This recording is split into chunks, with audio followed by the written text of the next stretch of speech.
What is good, y'all? It's your G Game, man. It's your boy Smooth Guy Game back with another Pittsburgh Pirates rebuild video, baby. And today, you can already see how great and goated this team is. Still here early in the season, though, at least 18-14 record, tied for first place with the Cardinals, bro. It's felt so good. We've had too many years already where we've just been the laughing stock of this Central, been in last place, been getting beats early and kind of taken out of it pretty early on. But here, we're still fighting with the big dogs, even on top here, as the whole division is kind of close, even though the Brewers are under 500, still only 2.5 games out. So that's what you would expect here to start the season. So we're going to look to get into it a little bit deeper today with today's NL Central Gauntlet. Basically, we're going to see how deeply we go into this, but we're going to pay attention to close, crucial matchups. All 23 of these, I'd say 29 games this month are against divisional opponents. So we're definitely going to be watching and keeping eyes on these closely. And then even going into next month, we got the Cardinals again, the Brewers again, the Cubs again. So, I mean, this early part of the schedule has us playing a lot of division opponents early. So we're going to be getting into this gauntlet, starting off here with the Cubs, who are right behind us, playing the critical situations. If any pop up, we end up losing both games with no critical situations off the bat. So that does kind of suck to the gauntlet, already 0-2. Getting us right into our scouting report here is Kyle McCoy, looking like a decent prospect. I mean, everything across the board looks like it's going to be good. Looks like he'll probably be an MLB ready player, at least his contact and his power versus righty. Now coming back into the schedule, though, we'll kind of briefly mention in scouting here and there, but mostly we're worried about this gauntlet today as we try to widen or keep the gap close in the National League Central. And here, after losing the first two games, I got to imagine we're probably behind the Cardinals already. So on the ninth inning, Jared Jones is going for a complete game shutout here to at least get us one of these games to keep us from being swept. And he's looking strong here today as he's already 100 pitches into this outing, having to go against the 2, 3, and 4 hitters of the Cubs and getting a nice pop out here to center field as Dansby Swanson will record the first out here for them. And I gotta honestly say, I'm surprised they're letting him go for the complete game shutout here. Sometimes they do pull early, but we're in the game right now, so they're not going to pull at least after one out here this time around. As Bellinger is 2 for 3 today for the Cubs. Been one of their, I guess, only bright spots on this offense. Hasn't been enough to produce a run, but will actually hit this right into the shift. Great play there by O'Neill, being right over top of the bag. I thought that was going to be a hit for sure. Did not know there was a shift on behind me.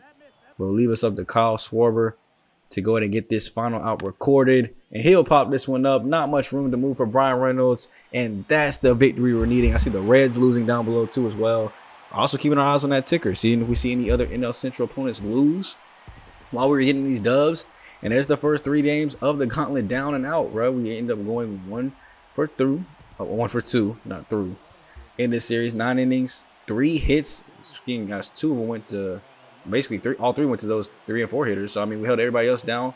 Pete Alonso had a 3-hit day. Santander 2 hits with 3 RBIs. Reynolds 2 hits with 2 RBIs, further increasing their leads. Cortez ends up hitting his 9th home run this season. Ooh, over Anthony, who has 7. So I mean, that could be a team lead.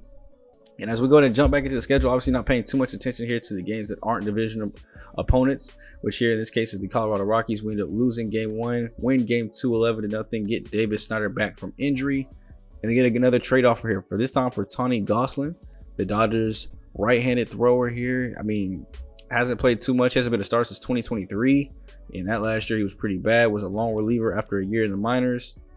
I don't think that's worth going through for Jordan Hicks. And Jordan Hicks has actually improved a lot. He was at 7.11 ERA the last time we got a trade offer. Now he's down to a 4.85.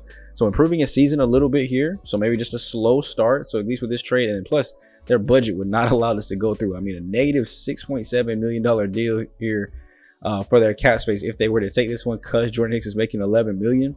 Now, if they had offered me somebody like this, Jackson Ferris, possibly, you know, a prospect that has B potential, 71 overall, and he's actually killing it at AAA at the moment. Only 75 on the stamina. I would like it to be a little higher, but we're looking for left-handed starters, so I would think about it if it was this. So I ended up declining it just to see if they could do it. And this is when I noticed actually when the budget was low, negative 9.2 if that one had went through. So not making any trades here early on. But back to this gauntlet, we're now going up against the Reds, who have fallen below 500 with the loss to us in game 1. So we go out here to game 2, playing this critical situation, tied up 3-3. And right now we're on a 3-game winning streak. We won the last 2 in Colorado, beat them in game 1. I'm actually going to the bench here to get David Schneider out of the game. I want to get a more sure bet here so we can try to get this tying run across if possible. So I want to look here. I mean, Rob Key, I mean, he's only at like 6 at bats still. So I'm going Jason DeLay. I mean, he's got a 400 on base percentage as opposed to Pete, who's batting 237. Still kind of cold. I could always put Pete in just to play in the outfield spot anyway. So yeah, I think I'm going to go Jason DeLay here. A little bit better average, a little bit better on base. 348, 901 on his OPS, 1 home run, 3 RBIs. I think this gives us a better shot to go ahead and get the runners on and move around. And we have that runner at second base. Only 1 out right now. And if we could get this off against Fernando Cruz, that would be great. First pitch we see is a cutter.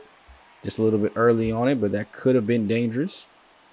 So we'll come back off the 0-1. Four-seamer in on the hands. That's a line drive right to first base. Not a productive out at all. And we'll have to go ahead and do it just with the regular lineup then. So that pinch hit opportunity did not work out for us at all. Brian Reynolds will get a line drive ball out to right field, though. And this will go up against the wall. It's going to get down and luckily score across a run. We're going in for second just because. And we just flip around positions here. The runner will score. He's at second. And that's an 11th double on the season for Brian Reynolds. RBI double to get the runner across. And it is now 4-3 here. Remember, this is the top of the 10th, so we'll have to go to the bottom half and close this one out. And after the walk there from Pete Davidson, from Pete Alonso, not Davidson, he'll go ahead and walk over to first base. I'm going to get my stars mixed up as Anthony Santander mixes up this ball on the outfield wall. I'm over here laughing, clowning, and joking with y'all, but we've got 3-run homers to announce. 12th of the season, trying to catch up, I guess, to Julius Cortez if he's still leading at this point. But getting that one long out of here now is 7-3. Able to go ahead and pick up this lead increasingly. We'll go to the bottom of the 10th. We were able to just kind of leave it there. We have Ronzi Contreras up already pitching. He's already 23 pitches through his outing. We'll just go ahead and with no save situation have him start out this bottom of the 10th. We do have Jose Leclerc up and getting ready in the bullpen just in case it turns into a save situation. Hopefully we can just get out of here without much work being done. Santander's going to have to get on his horse to get to the wall in time, and the leap will be just laid as that's a 2-run bomb. And once again, if you guys missed the last episode, it gave up something in a similar fashion, so make sure you guys go check that out if you haven't. Garrett Mitchell getting his 6th home run of the season, getting them back within 2. That at least takes the runner off the base pass, though. And it's now 7-5 Pirates. You already know we're going to the bullpen after that. Jose Leclerc is going to have to come in 8 for 10 of his save opportunities. Going to try to come in and get save number 9. Looks like he was last year, or is that 2 years ago now? I think we're in 2025. So last year's reliever of the year award winner. Actually, no, we're 2026. That's 2 years ago. You know, look to kind of get that award back this year for us if we can. Because if we keep winning like this, we'll have plenty of opportunities to be up there on that saves list leaderboard. As he goes against the first ground ball out there, gets another grounder. This one gets past the infield. They'll have their leadoff runner there. That's Eli De La Cruz too. So we're going to have to watch out for that speed 99 over there at first to see if he's going to try to take off first. If I was them, I would definitely have him still in second and third base right now, because why not? Get him a little bit closer and put some pressure on the pitcher here to focus more on the runner instead of the batter. But instead, we get the ground ball double play that we need. Easy plays there. 3-6-3 gets us out of here with a dub, continues the win streak up to 4, and now we are up 2-0 here on the Reds, going for a series sweep possibly. And these are major games. Every single one of these games is going to count. We want to win the season series against all these teams because we're so close. We don't know who we're competing with. We want to make sure that we're winning these games to separate ourselves in the standings. And here you can see 9 hits as a squad, 3 of them for Pete, 2 for Reynolds and Santander. So that's for most of our offense right there. Alonso gets his 10th home run earlier in the game. Cortez is up to 27 RBIs. And Jarrett Jones, another one of his average starts, 5 innings, 3 earned. As we go back to scouting, Kyle McCoy is fully scouted now. He's at 77 on our board. But these are a lot of good skills. He's going to be a great fielder. Speed. I mean, his hitting's less attractive, so he's not going to be a good hitter. But this is somebody, if we could get 3rd round, 2nd round, I might take the chance. He looks like he has, I mean, the potential is probably going to be at C. Slight chance for B. There's going to be a low B. And then he might come in MLB ready to take over right field. So, who knows? And that's the case. Anthony Santander doesn't come back. I mean, he is on a player option for the last year of his deal as well. So we'll have to keep that in mind. Now, looking at the starting pitchers here, you're seeing a lot of guys rise up the boards here. 3rd, 5th on the board. Got some couple guys that are not ranked moving up too as well. And then, of course, we have some other third basemen that we're going to continue to look at because we really want to try to look at third base and right field to get some of those guys. I do want to get starter. I want to probably get a starter with that 9 pick, but then start going back to position players for the other 2 first-round picks that we own, because we do have 3 first-round picks. And then before we even get to the second round, so we want to make all 3 of those count as guys that are going to be big names for us. So looking right fielders internationally, keeping the starting pitchers going internationally, and looking at Charlie Parsons now at third base as another potential option. So we come back into it, simulating here. We lose the last game against the Reds, getting 2 off the Phillies, including a 4-0 shutout victory here with 12 hits as a squad. Pete Alonso and center there getting RBIs and false knees. 7 innings, so no complete game shutout, but lowering the ERA a little bit. And that leads us to here where we're 2 games above the Brewers and Cardinals now, 4 games above the Cubs and Reds. So really put ourselves in some distance here at 25-19. Starting to see us move past some teams. We have the Reds here, who are now last place in division, so this one comes a little bit less likely as the Cardinals offer us a trade here and enter divisionally. They want to give us a lefty, Matthew Liberatore, but he's got a 5.91 ERA. That's really not attractive to me right now. Jordan Hicks, how much better has he gotten here recently? 4.61, staying kind of in that 4 range, but I don't think it's worth going to get a 5 just to get a lefty that can do the same things that he's doing as a long reliever. And plus, it's a division opponent, so I'm not trying to make them better. Yeah, nah. Now, coming back to this game, you see a 13-3 victory here against the Reds. I got to go see what happened here. Major offense, 18 hits as a squad, 4 for Brian Reynolds, 4 for 5 Day, 3 for O'Neal Cruz, Rob Key, the rookie, coming in going 3 for 5, 2 for 5 for Cortez with 4 ribbies, 3 RBIs for O'Neal Cruz, 2 for Davis Schneider. Good, and see, that's what it's all about. The bench guys coming in when they have to fill in for those days off, still bringing offensive bats. That's why you have to have a good bench for those games too, because you're gonna have a lot of them through 162 games that you're gonna need the bench to show up and produce. And that's what I'm hoping Charlie can do here. Good offensive ratings, defense is good too, speed is all right. 114th on the draft board though, and it looks like that potential is down with like C, possibly D. He might be another player though that comes in at basically where his potential is, or maybe even higher than it, because his overall is in the upper range than his defense. Now, seeing how bad the third baseman were, because we looked at all the different areas and a couple guys more personally, I want to look at some first basemen. See, because typically first base and third base go kind of hand in hand in terms of secondary position. So I want to see if that Drake can go and play third base possibly once we learn his secondary, and see if he can be a good prospect for us. Now, although we did win the first 2 against Cincinnati, we lose the next 2 and then lose and get swept by Philly. So a 5-game losing streak before winning 2 against Milwaukee. To set up another look at the draft board here, where Preston Drake can slip back to 10, but his only secondary position is right field. So good hitter. And then same thing here with Charlie Parsons. Has good ratings, but it looks like he's going to kind of come in MLB ready and not get much better. So we're just going to look at other third base prospects, West and East too as well. See if anybody stands out with a little bit, 15%, and kind of keep things moving from there for us. Guardians want to come back and offer us a trade. They want to give us Logan Allen here, lefty.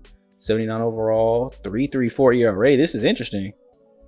5-4 record. He's actually starting games for them. He's a B prospect at 27, so 2 years younger. He's worse on his overall because actually Jordan Hicks is getting better. And up to a 3.35 ERA. Oh, FIP number at 491. So I mean, it's definitely not defensively helping him, but I'm gonna decline that trade for now. Let me know down below, you guys, if you think I should go back and accept that trade though. That's about average, but Jordan Hicks is turning up apparently. And we sweep Milwaukee, take the first 2 or 3 against Chicago coming into this last game with bases loaded. We actually give it up to Matt Strom and he gets us out of it. So we win 3 against 1 against the Cubs. And it looks like we might be able to walk out of this gauntlet with a pretty successful record. We're at 33-25 now, 2.5 over the Cardinals, who we're about to play, 4 over the Brewers and Reds, 4.5 over the Cubs. As now there's only 1 team below 500, so everybody's hovering around the 500 mark. We're really starting to separate ourselves, and with this series becoming even more important, we got Jackson Wolf back on the mound. ERA's kind of skyrocketed a little bit. He's up to a 4.25 now. Walk rate kind of increased a little bit, but we're actually going to play a lot this game, not as Jackson Wolf, but as Rob Key. As a surprising move to the lineup, as to add more power when we were doing that losing streak, I did make some shifts to the batting order. And part of that move is actually moving Tamar Johnson and demoting him to the bench. His season this year has been quite underperforming. Him and Cabrian Hayes have both been moved to the bench in certain lineups. For the right-handed lineup, they've both been moved. Lefties, Cabrian Hayes stays in. But Rob Key will be a permanent member of the lineup now, taking over second base duties for us. Batting .302 this season. I felt very comfortable letting him get in. And then that's a very good power swing. They're not able to go ahead and do much with it, but I felt comfortable with it. His defense is good enough to play at second base. I wouldn't say good enough to play third, but with a shorter throwing distance, I don't have to worry about too many errors. He's got good fielding ratings to at least match up with getting the ball, and he's hitting well, getting on base off the bench very well. So we promoted him to the lineup. So now we have 2 rookies from this past class already in the starting lineup and making plays for us here, as he's going to go ahead and run his way over to second base instead of diving misplay there at third. And you got to look at the score too. We are up 3-0 here. So this is a great way to start game 1. Go ahead and take an early game lead if we can. Pete Alonso, 0-2, chops this one on the ground. It's going to go up the middle. He's going to run and take it himself. Throw goes over to first, and they got him. So no extra run that time around, but we are up still 3-0 here as we go to the bottom of the 7th. Tawan Walker still in the ball game. Maybe not after this 12-6, though, as that'll get down in the gap. Rob is going to be on this horse, 52 speed, going towards second base, and will be in there easily with a stand-up double. Not much you can really do when he's moving around like this. As Davis up after him, he'll go ahead and chop this one on the ground. At least move the runner up 90 feet. And can we get a 4th run here, please? Just get ourselves a little bit more of a cushion. Reynolds right to the third baseman. Easy throw goes over. And it's still 3-0. But still not going to be enough to stop us from getting this dub as we go ahead and get out of here with game 1. A victory here at home, 3-0. And Rob Key, now a formal member of the lineup here, both righties and lefties. So a full-time starter, not platooning. Ready to take things over for us here as Brian Hayes in this lineup, at least. I think this is the lefty lineup, actually. Will stay at third base. Against righties, he will be taking out 4. Who will go ahead and watch out for next shot. Jackson Wolf almost getting a complete game shutout, 6 1/3. I guess that pitch count got too high with those walks. God dang.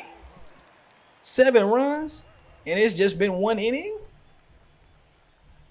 Well, I was about to introduce you guys, hopefully on a happy note, to the newest member of the right-handed lineup. Or I should, okay, now I can actually see. Yes, the left-handed lineup. So righties, it's just Rob Key that comes in and plays second base, batting 9th.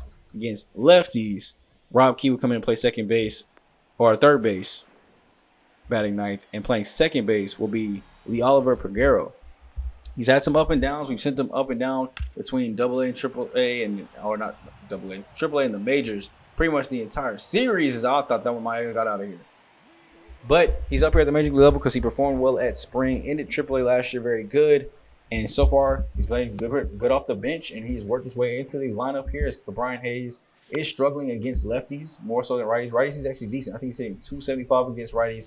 Lefties, he's around like 100, 120, 113. It's pretty bad. So we're going to let him go into the bench here. He's not performing like his old self, as it's going to be an RBI that gets down. They're going to go ahead and score him, but we're going to squeeze our way into second base here, sliding in safely. They'll probably give it an RBI single, but who cares? Another run comes across. It's a 2-7 ball game here, as that's going to be a deep fly ball by Pete going all the way back into right field. It'll be caught on the warning track, so we're going to go ahead and move up 90 feet to third. And we're trying to make a comeback. I mean, this was not a very good start. I think Jared Jones was on the mound today, so one of his off starts. That's what I'm saying. He's very inconsistent here. That ball's going to get down against the wall, so that's us scoring easily. But this will be a double in behind us. It's now 7-3.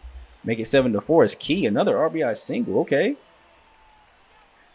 Got him in the lineup, and he's already got 2 RBIs here today on base right in front of us. So let's go ahead and see if we can move him up too, as well as that's going to get down over the head.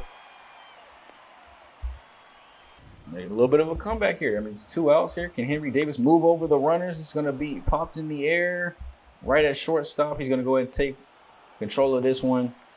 And another Cortez home run this time. Okay, rookie's going crazy. Now they managed to go ahead and get a couple runs of their own, though, to make it 9-5 here in the bottom of the 7th. But we still have a little bit of hope as Lee Oliver bloops this one into the outfield. It'll get down for another base hit. That's a 3-hit day for him.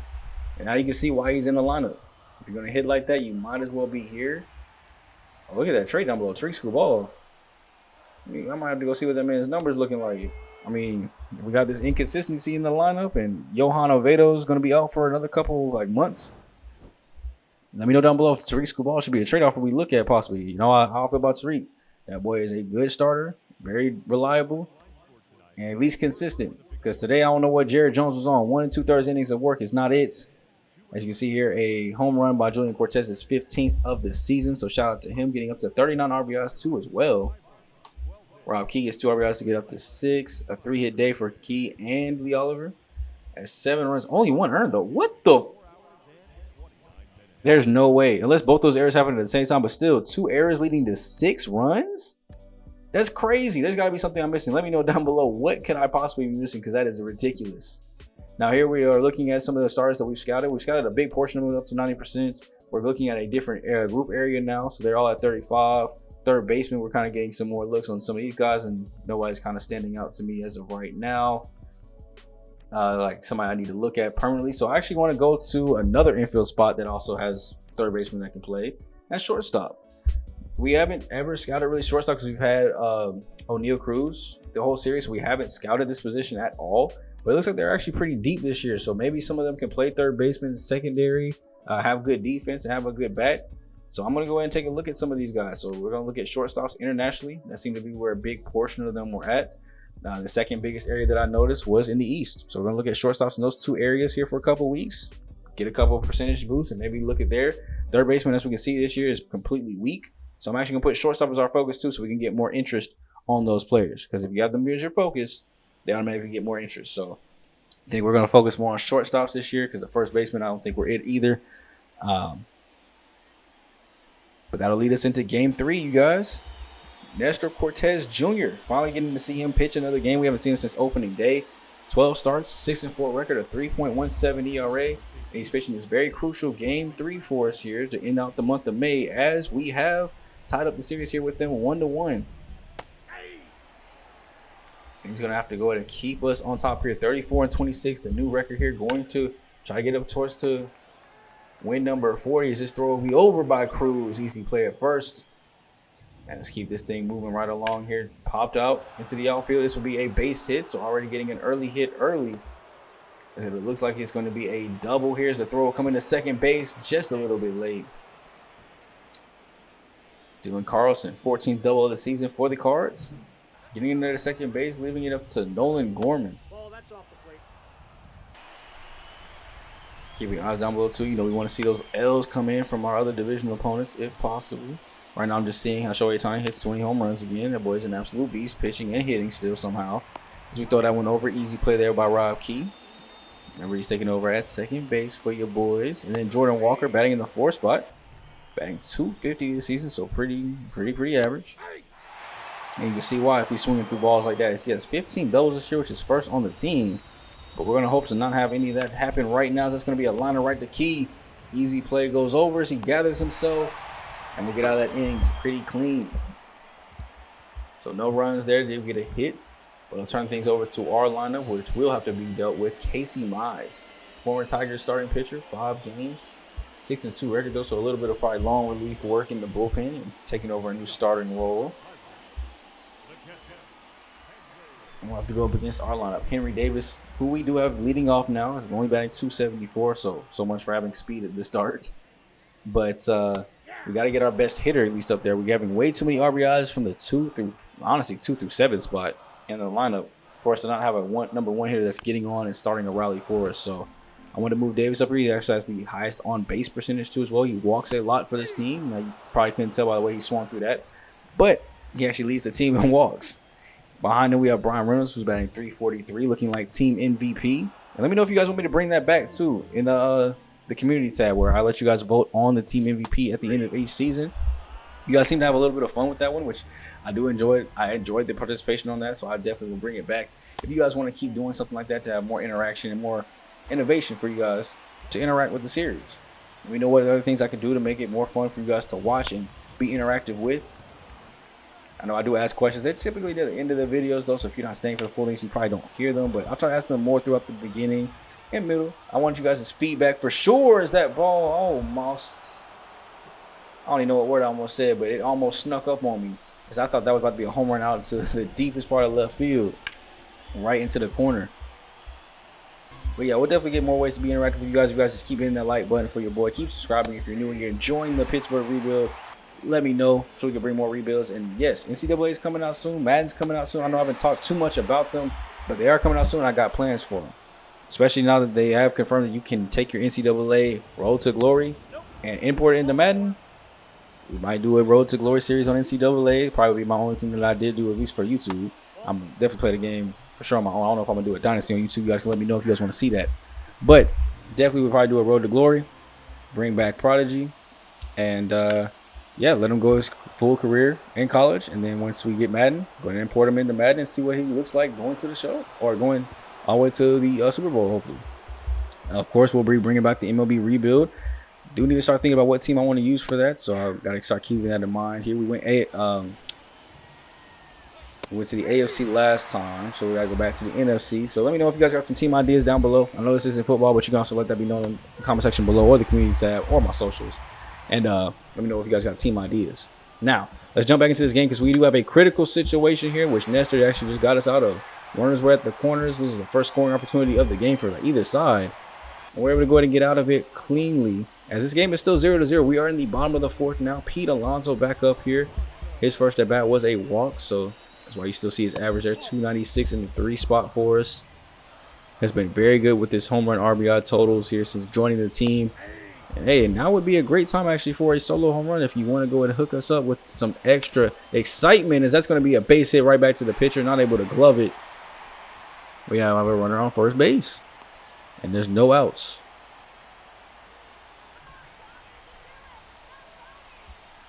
Leaving Anthony Stanton there to come up.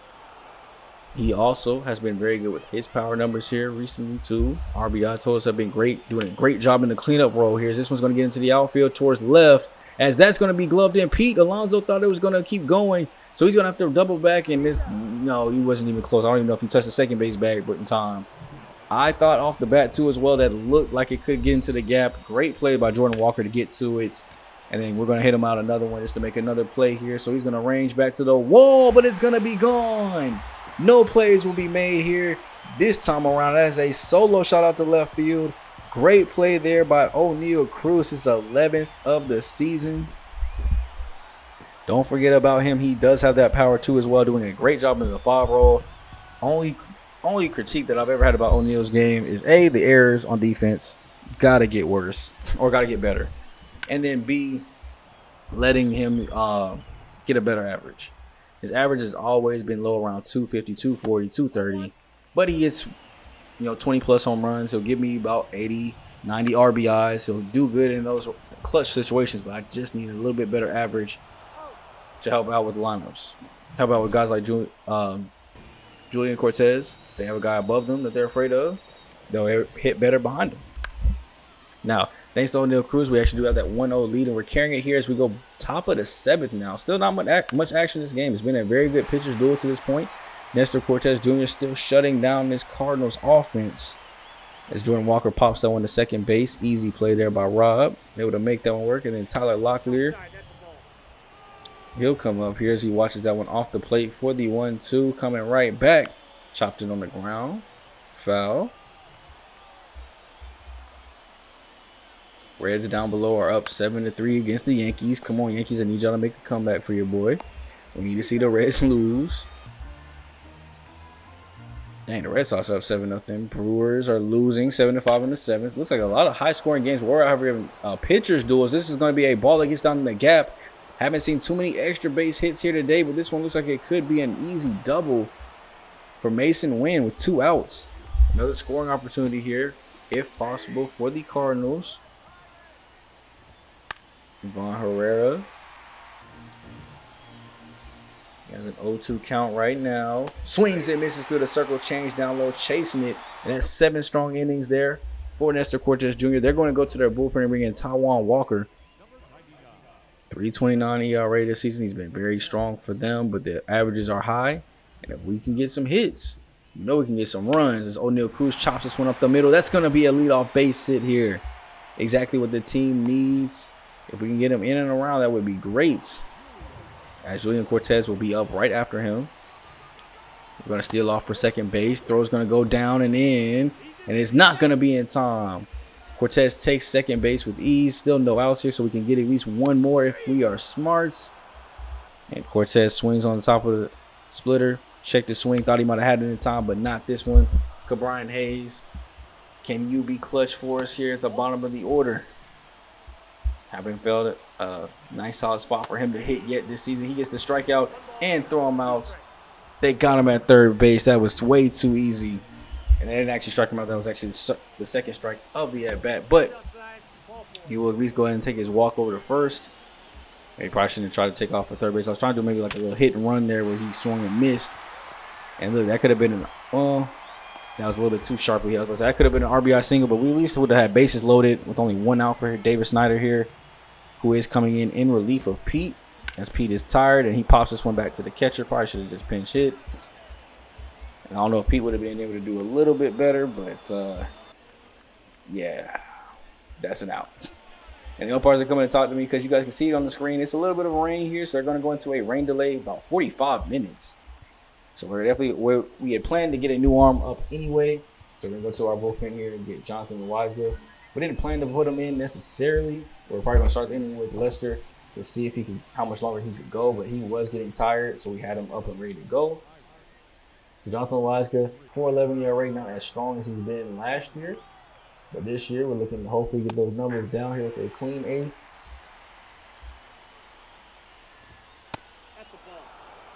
He's got to face off against 8-9-1, so pretty easy task here to set things up for a close situation. Is Logan Sierney chasing the slurve that time around. Will evenly count back up 2-2. Slurve into the dirt, 3-2 now. Where they walk the first batter, they come back with that heat. Not able to catch up to 97, and they'll have to go sit down. Next up is Michael Siani. Beautiful sinker on the black right there. Not able to touch it. Gets a slurve in on the hands, and he takes that one a long way gone. His first career MLB home run comes off a slurve, a pretty good looking slurve too. I mean, it's in on the hands, it's still over the plate a little bit, but I think that's still a good location. He just, I guess, was able to get the bat speed around the turn on it. And it actually ties up the game here. Good offense by the Cardinals. Way to stay patient and work their game out. As soon as we go to the bullpen, the lead is blown, and now here at the bottom of the eighth, we'll have to try to do something. As Henry Davis gets the first thing he sees is a cutter upstairs. He takes this out to the outfield, and it'll be caught.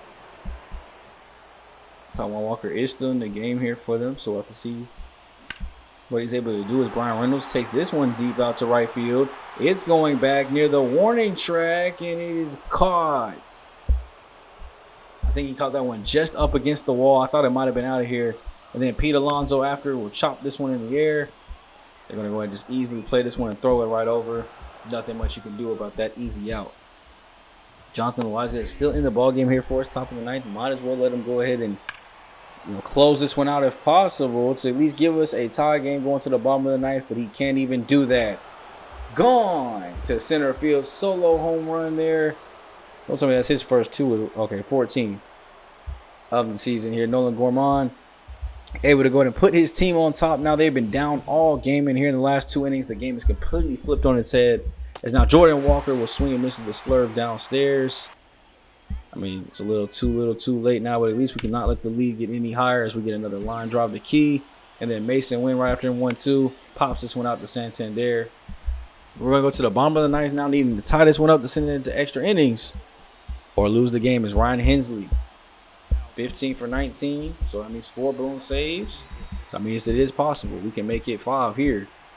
We got 4, 5, and 6 coming up. This is a decent part of our order. But Santander has struggled today, 0 for 3. Okay. Hensley throwing that 90-mile-per-hour slider upstairs. So we got to contend with a fast slider. Fast ball as that one's 102. Taken out to left field. Going back at the wall as that'll be gloved in. And then O'Neal Cruz right after him. Still seeing that 102 go to the outside. Now he's 2 for 3 on the day, so we feel a little bit more comfortable here as that average is starting to climb for him. Gets a four-seamer in on the hands. Forces it opposite field instead of pulling it. And that'll be gloved in left center field. And it'll all come down here to Julian Cortez. Can he extend this one into extra innings? Or will we be taking this one on home to the house? 1-0 pitch. It's going to be left right down the middle. Julian Cortez. Clear the deck. The cannonballs are coming. or should I say the airplanes are coming, because my man is flying around the base pass right now. 16th home run as a rookie. Sends a big fly out to tie this ball game up, and that is exactly what the Pirates needed to give them some hope here. The momentum had been on the Cardinals side for the last couple innings. Finally tying and getting the lead back. But now we go ahead and tie the game back up on our side. And then Cabrian Hayes, first pitch he sees, he's going to be a 12-6 curve out to left field. And Walker will go ahead and grab this one in. As we're going to go ahead and go to Lucas Sims here to try to close this out. We got the extra inning runner at second base. So we got to try to end this if possible. And Ryan Herrera or Ivan Herrera will be the first one we see here, as it is the bottom of the order, just 7, 8, and 9. Should be an easy task here for Sims to go ahead and close this down for us and send us with that extra inning runner over to our side. Because if we get him, you already know what we're doing. Bunty. And that's the game trying to curse me for trying to win on some bunts. That's a ball into the gap that's going to easily score the runner from second base. And he's just going to flip around. And he's actually going to go for third base here, as Key's going to have to try to get this in quick, as it's actually an RBI triple. Logan Scenery. I don't know why I said scenery. I don't even know this man's name, and that's my curse for not knowing his name. 2-run home run by Michael Ciani. And that makes it a 5-2 ball game. We were finally able to get him out of there, but as we go here to the bottom of the 10th, we need to score 3 at least to keep this game going. And it's going to be up to our bottom of the after order to be able to do something like that. So Rob Key is going to be up first here after fouling the first pitch he sees away. Gets another one in on the knees. And he sends this one right back up the middle. So productive out, but being down 3, you want to try to do it with no outs there. As he timed up that four-seamer very well for down the middle. And ended up just being a ground ball. And David Schneider right after him chops this one on the ground as well. At least get us one more run to make it close and respectable. But our last hope is down to Henry Davis. First pitch he sees. Four-seamer up the middle, which he timed good. Chopped over. Ball game. Not too many times we see these full games and have to commentate L's. But here today, we do take one to end the video and brings the Cardinals back within a game of us at 34-27 here. They're 33-28. That's how we make it through our month gauntlet. Let me know what you guys think about that gauntlet, bro. Let me know have you guys ever had something like that? I swear, maybe I just haven't paid attention because we've been so bad and focused on more so getting through the season than to the drafts and re-signings. But that's got to be one of the craziest months I've ever experienced. 23 out of 29 games, being against divisional opponents. I mean, it was a crazy time to go through all of that. But we actually ended up coming out on top in a lot of those series. Not too many of them went against our way. And as you can see, it reflects in our record here. 7-3 in our last 10. A game up over the Cardinals. The Brewers have, pushed themselves further out of the contention here. The Reds are keeping pace. Cubs are keeping pace. But right now, I think our biggest competition is probably going to be St. Louis. So let me know what you guys think down below. If you guys are rocking with the way the season is going. Next time out, we will get a little bit more into May. Cover a little bit more of those divisional games to start out early and get us even closer. We're probably not going to be anywhere close to being in June. Actually, no, we're in June. I mean, getting closer to July. We probably won't be close to that draft or all-star break in the next episode, but we'll see how far we get with the more divisional games that we have. It's been your boy SGG, aka the King of Games, aka GM Smooth, and I'll catch you guys in the next one, man. I'm gone for the day. Later.